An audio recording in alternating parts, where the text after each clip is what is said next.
page 7 of the Guardian. Unruly behavior, NCAA blacklist Ayinde, petitions for criminal charges. Wasiu he hasn't had it cool. The whole of yesterday he was trending anyway. The latest that we have here is that the NCAA has petitioned the Attorney General of the Federation and the Inspector General to launch a thorough investigation into the incident involving Wasiu Ayinde, known as K1 the Ultimate, and the domestic airline Value Jet. I also heard from the grapevine that Value Jet might also be suing him. Yes, they might be suing him for wasting time and so on and so forth. That is another thing entirely. So they've made the petition. There was something making the rounds about the law, what the law says about stopping aircraft and so on and so on. I'm sure a lot of you have seen that.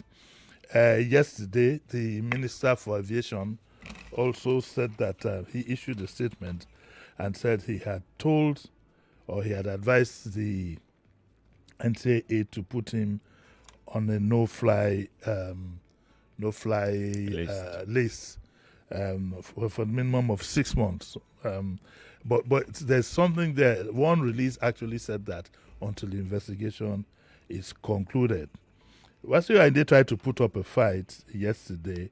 His spokesperson, Kunle Rashid, who's like a media aide to him, explained that his principal and his personal and that the principal and his personal assistant were the victims, and that this narrative is not only exaggerated but also misleading. Excuse me, we saw the video. We saw how he ducked. In fact, now that I took a second look at the video, the second there was another person who ducked, and that I suppose was his PA. He put that one's life at risk too. So there's no point issuing. Look, see, I handled PR practice for close to 10 years, I think. Handled big accounts. And sometimes you tell your client, if I had been very close to Wasiu, immediately yesterday I would have issued an apology. Honestly, it would have been honorable of him. That, I misunderstood a lot of things. He would issue an apology, and maybe it would have died down a bit. But knowing the kind of group that he runs around with, they'll be urging him on. Who the hell is he? This and that and that. And there will be consequences, because guess what? It appears the public were completely outraged about this incident. You need to have been close to the social media yesterday. Now, being on the no-fly list means it can't appear at any airport, local or international. I've been advised, I'm going to have Olumide at 9 o'clock, but I've been advised by some people that if care is not taken, it might apply to other airports worldwide. I'll clear that with Olumide at 9. I want to keep the suspense till I ask him at 9 o'clock. So that is what has happened. The Daily Trust has a full page, Kwam1's journey to no-fly list, and they list all kinds of one or two embarrassing things that have happened to him. As usual, our minister will get a bit more gregarious. That any airline that flies him will lose your license. You have already put the man on the no-fly list. There's no need to add that. If you don't fly, you lose your license. Once somebody is on the no-fly list, he's not going anywhere. He can't even be processed. Festus Keyamo should. And another thing, I need to be educated whether it was the minister who should place him on the no-fly list or the NCAA. I just like to clear that bit. Because I know that we must professionalize our bodies. If it now gets to a minister, you're making it more important than it normally should be. I would have thought the minister would quietly advise them, but not come publicly to say, I've told them.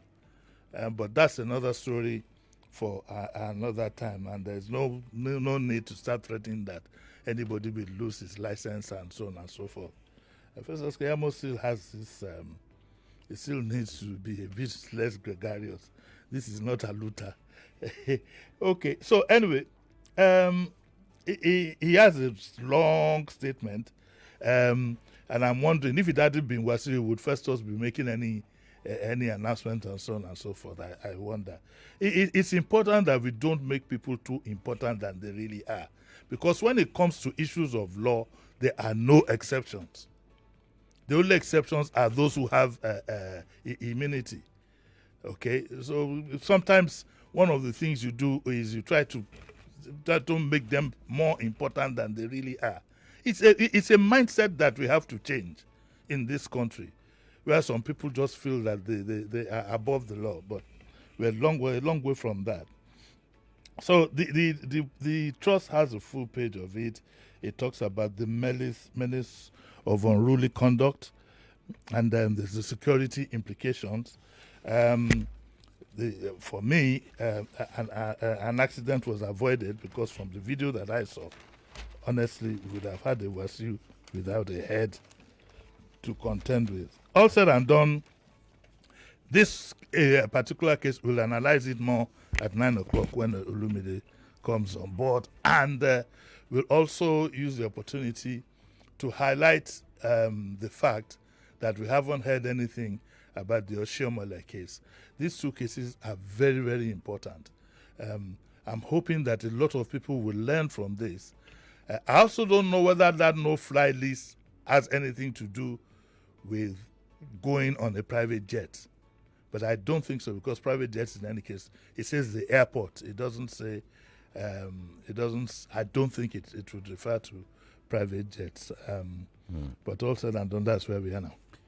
Before we move on from that story, I saw the statement put out by his PR person, and he says something with regards to the fact that his principal wasn't at fault, particularly because if his principal was at fault, the NCAA, the fan, and even the owner of the MD/CEO of ValueJet will not be calling to be begging him, and to that they even wanted to charter, give him a private jet. Now it behoves on both the NCAA and the ValueJet to take this gentleman on. They have to take him on. If it turns out that what he said is false, I advise that they go to court, because it's very, very significant. You saw it. Yes. The part that I said is they were even ready to. I mean, where is all this coming from? I don't know. Where is all this coming from? It could easily have been. And if that's why, again, we tell people like Wasiu to have experienced PR persons. A very experienced PR person will tell him this case is very, very bad. I think a public apology will suffice, and then just go into seclusion, go hide your head somewhere until it cools down. He could have done that.